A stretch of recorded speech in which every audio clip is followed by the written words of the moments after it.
국민 여러분, 안녕하셨습니까? 인도 태평양 전략연구원 최수용입니다. 자, 오늘은 2025년 7월하고도 지금 9일이 되겠습니다.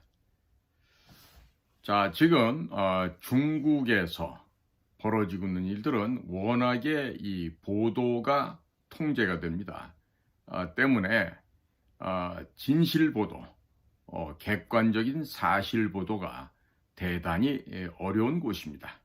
자, 그럼에도 불구하고 그 중국 공산당 치하의 내부에서 벌어지고 있는 일들이 외부 세계로 여전히 흘러나오고 있습니다. 그런 보도를 제일 잘하는 데가 이포크 타임즈가 되겠죠.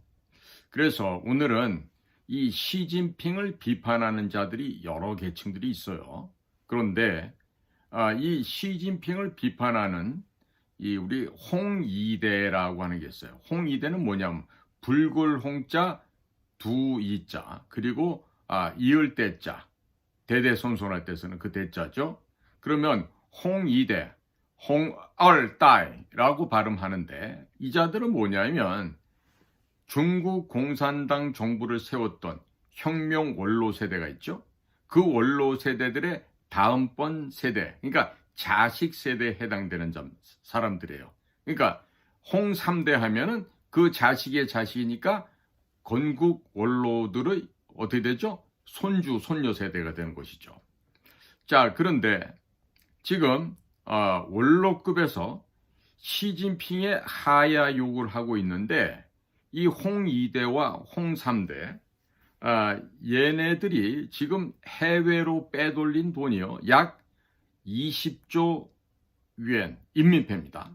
인민폐로 약 20조 위엔을 빼돌렸다 그러니까 이걸 200원 정도 곱해버리면 한 4천조 원 정도가 해당이 됩니다. 자, 그러면 이렇게 해외로 빼돌린 인민폐 20조 위엔을 정치적으로 해결하고자 하는 의도와 그리고 자유진영의 러시아 우크라이나전 제재 조치, 이 제재 조치에 들어간 것 중에 가장 명확한 것이 동결된 러시아의 총 자산액이 6,400억 달러 이 정도 됩니다. 자, 그러니까 결국에는 무슨 이유를 달아도요. 이유는 돈입니다. 돈. 이 냄새나는 돈입니다. 자, 그래서 오늘은요. 이 중국 공산당이 인민을 위하는 존재인지 아니면 인민폐, 돈을 위하는 존재인지 한번 설명을 드려보고자 합니다. 지난 6월 13일 날인데 공산당 정권의 안위가 불안한 가운데서 북경인민대회당에서 개최된 진운, 천윈이라고 그러죠. 이 혁명 1세대에 해당하는 사람인데 이 진운의 탄생 120주년 기념 좌담회에 대부분 이 2세대인 홍얼따이가 참석을 했습니다. 자, 그들이 참석한 가운데서 이 사람들이 지금 전국을 바라보는 아주 특이한 시각이 노출이 되었습니다. 이 자들은 과연 어떠한 생각을 갖고 있었을까요?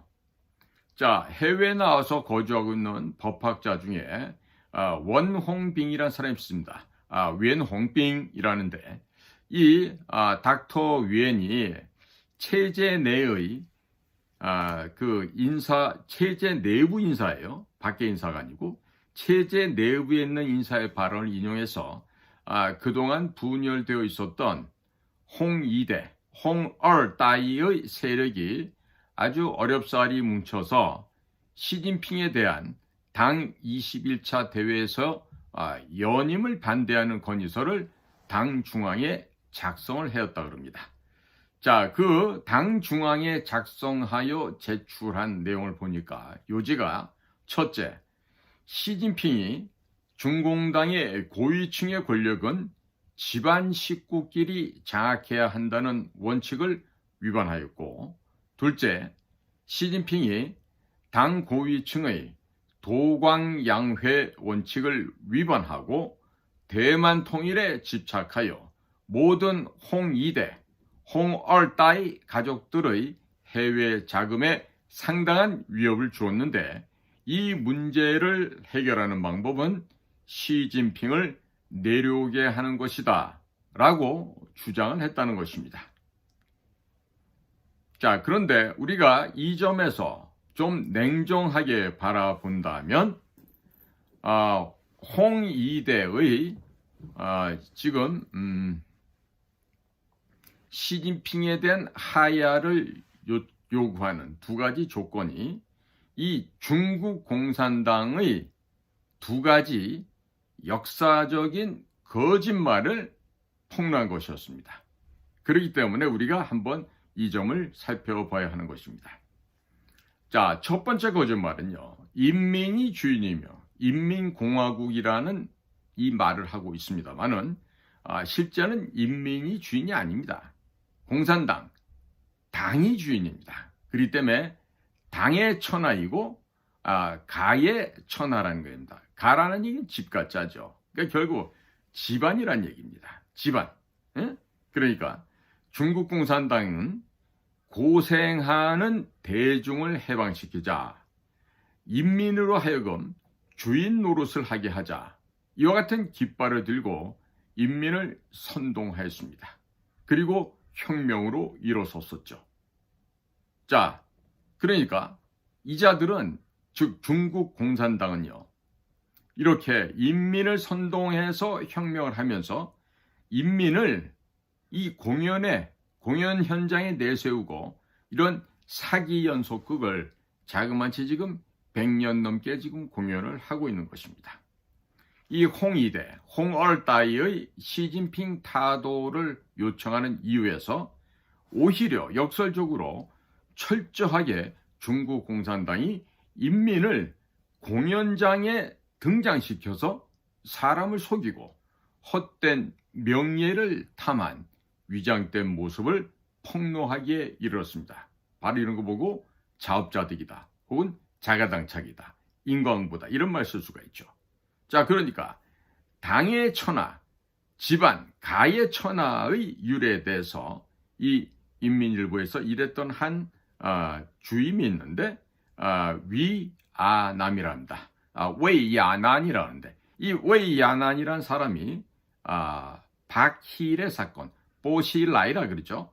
뽀시라이 사건 그래서 이 중국 공산당 고위층에서 각 가족은 후계자 한 명씩을 양성하자란 이런 음모가 있었다라고 기술을 하고 있습니다.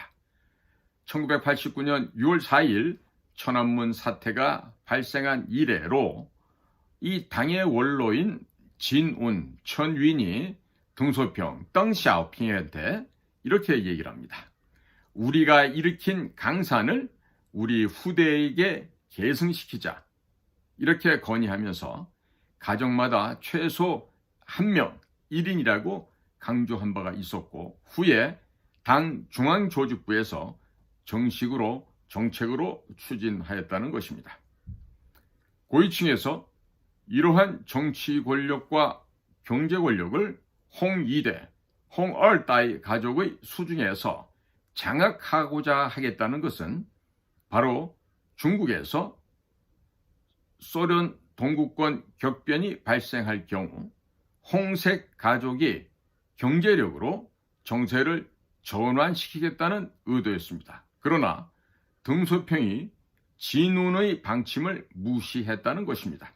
따라서 중국 공산당이 인민이 국가의 주인이라고 하는 말은 실제로는 당이 주인이요, 또 그 당을 이루는 소수의 가문이 주인이다라는 얘기, 바로 이 얘기입니다. 그래서 당천하 혹은 가천하 이렇게 이야기를 할 수 있는 것이죠.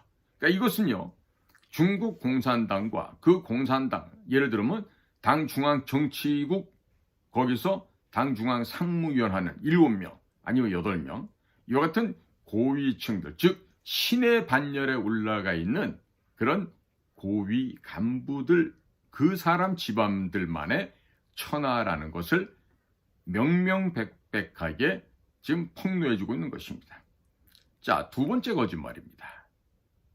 인민을 위한다는 봉사를 이렇게 거창하게 표로 내걸고 있는데요. 실제는 뭐죠? 인민이 아니라 인민폐, 돈을 위한 봉사를 한다. 이런 얘기입니다. 우리나라도 요즘 마찬가지 아니에요? 모든 경우를 보십시오. 정치, 권력, 무슨 국회의원, 아니면 뭐 고위공직자, 교수, 뭐가 됐든, 회장님, 사장님, 이 전부 다 이 돈을 위해서 지금 미쳐 돌아가는 거란 말이에요. 자, 중국에는요, 인민이 집의 주인이다. 이런 말이 있습니다. 이게 정식국어로 되어 있어요. 인민당가, 주라는 말이 있습니다. 중국식으로 하면,人民 땅자 쪼주 이런 말이에요. 인민이야말로 집의 주인이다. 그런데 또 거창한 말이 있죠. 인민을 위한 봉사를 한다. 위 인민 복무 해서 웨이 렌민 후 이런 구호를 외치고 있어요. 자, 그러면 이 중국 공산당이 이런 말들 렌민 땅자 쪼주 아니면 웨이 렌민 후 이런 구호를 갖고 뭐라냐면 이게 바로 당을 세운 근본이다. 입당지본이다. 리당지본 입당지본이라고 얘기를 합니다. 그런데 지나간 중공의 과거의 세월, 지금 1949년 10월 1일 날 중국 공산당의 이 공산정권이 생겼으니까 지금으로부터 몇 년도입니까? 대략 76년 전이죠. 그러면 이 76년이란 세월을 겪어오면서 역사에 대한 결론을 우리가 내린다면요. 어떤 결론을 내리냐? 자, 지금 매춘부도 간판을 세운다. 이렇게 지금 얘기할 정도로 이게 아주 썩어버린 사회가 되어버렸습니다. 자, 이 진운이라는 혁명 1세대 8명 중에 한 명이죠.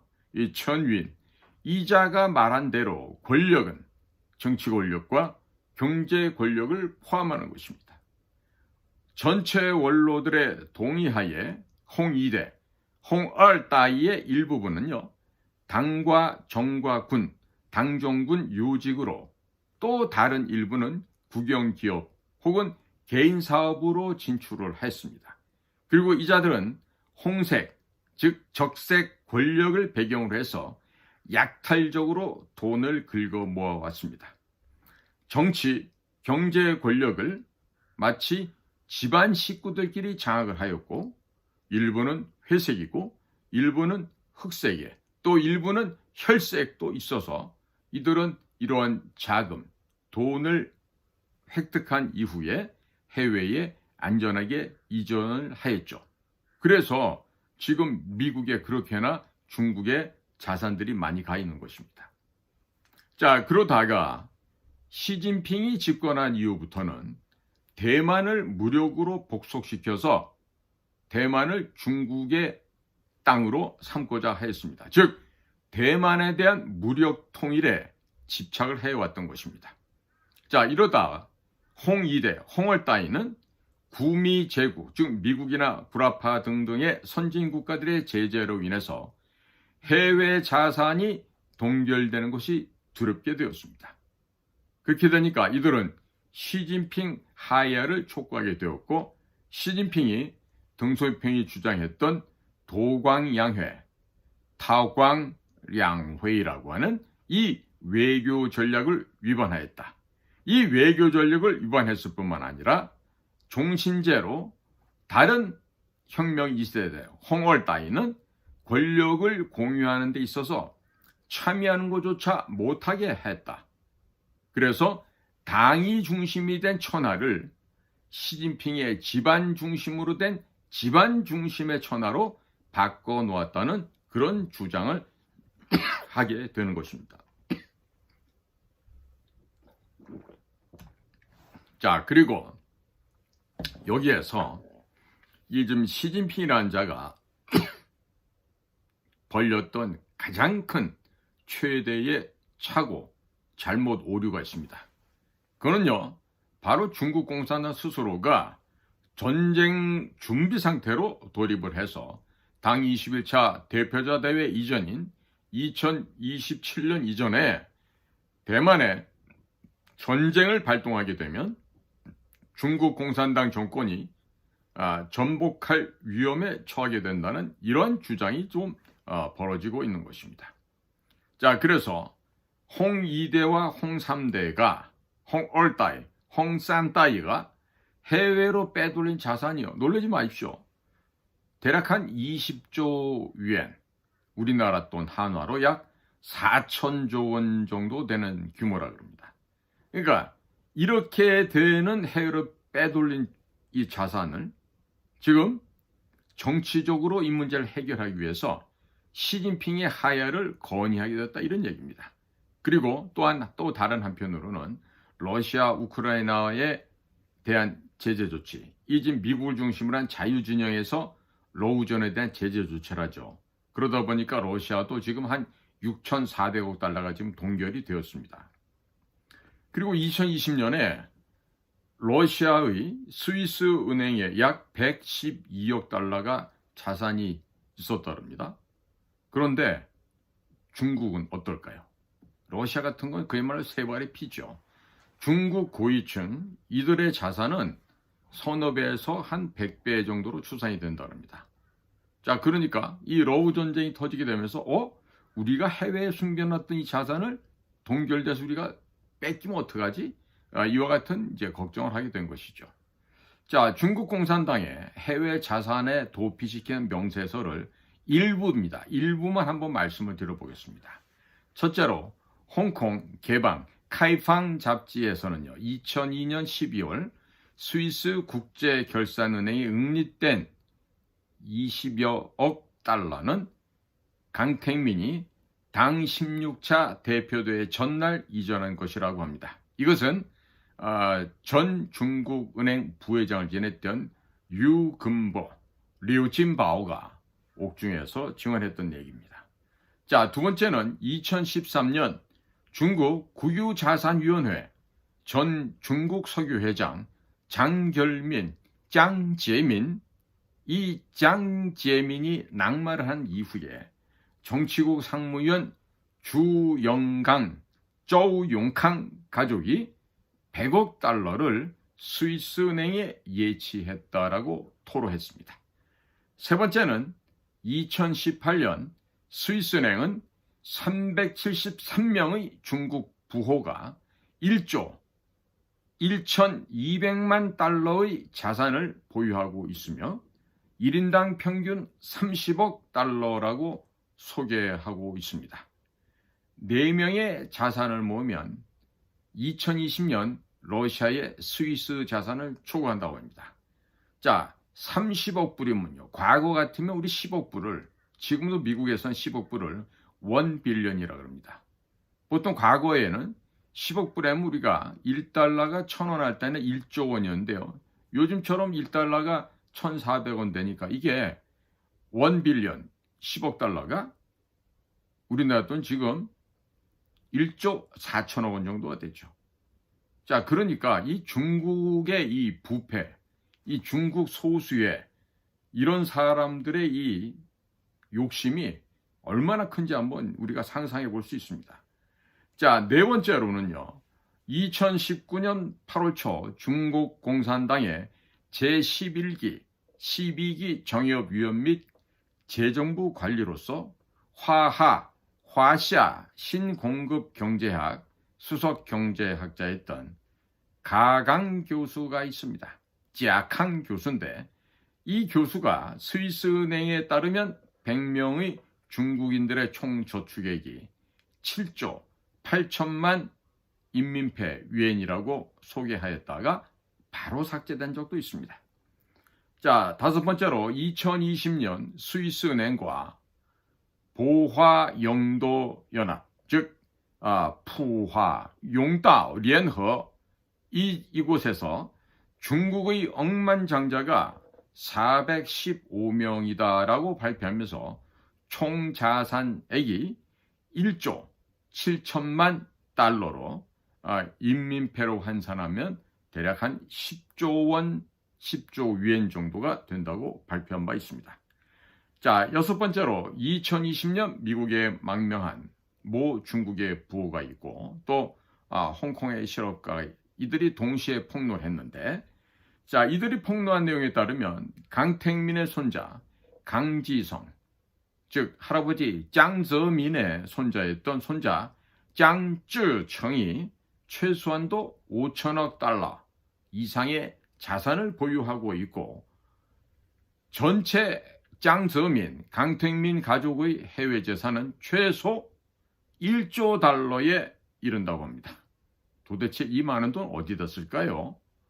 자, 7번째입니다. 2012년 중국 내부 권위 있는 기구 통계에 의거하면 2012년 3월 말 현재 제17기 중앙위원 204명 중 187명의 직계 친척이 구미 서방 국가에 정착하였거나 해당국 국적 소지자가, 놀라지 마세요, 91%에 달한다고 밝히고 있습니다.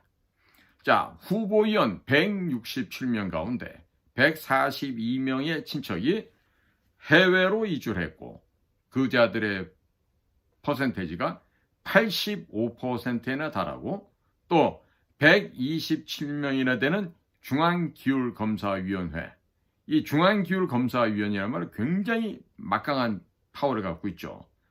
이들 127명 가운데 113명의 친척이 해외로 이주해서 89%가 그 해외에 이주를 하고 있답니다. 미국 정부 통계 자료는 중국의 장관급 이상의 관료, 퇴직자를 포함해서 자녀들이 75%가 미국 영주권이나 시민권 보유자이며 손주 때는 91%에 이른다고 합니다. 자, 등소평의 손자, 강택민의 손자가 모두 다 미국 국적자입니다. 이 정도면 알만하죠. 자, 우리 애청자 여러분, 그리고 국민 여러분, 중국 공산당의 고위 관리들은 과연 인민들을 위해서 봉사를 하는 것입니까? 아니면 인민폐를 위해 봉사를 하시는 겁니까? 자, 한국에 최근에 김민석이라는 자가 전과자임에도 불구하고 또 그렇게나 많은 돈을 흥청망청 써가면서 참 부도덕하게 살아왔는데, 자, 그런 전과자 범죄자들이 지금 국무총리가 되는 이런 세상이 됐어요. 아마 민석이가 속으로 그럴 거예요. 야, 전과 오범도 대통령 하는데 내가 못할 일이 뭐가 있겠냐. 그러다 보니까 지금 줄줄이 무슨 뭐 외교부 장관이다, 국가안보실장이다, 뭐 보건복지부 장관이다, 중소기업청 장관이다, 뭐 보훈처 장관이다, 뭐 할 것 없이 전부 다 쓰레기들, 구대기만도 못한 것들이 지금 나라에 장관하겠다고 지금 명함을 내밀고 있습니다. 자, 참 희망찬 이 나라가 될 것 같습니다. 오늘도 썩어가는, 이미 썩어서 냄새가 풀풀 나는 중국 공산당 이야기들을 전해드렸습니다. 경청해 주셔서 감사합니다. 안녕히 계십시오.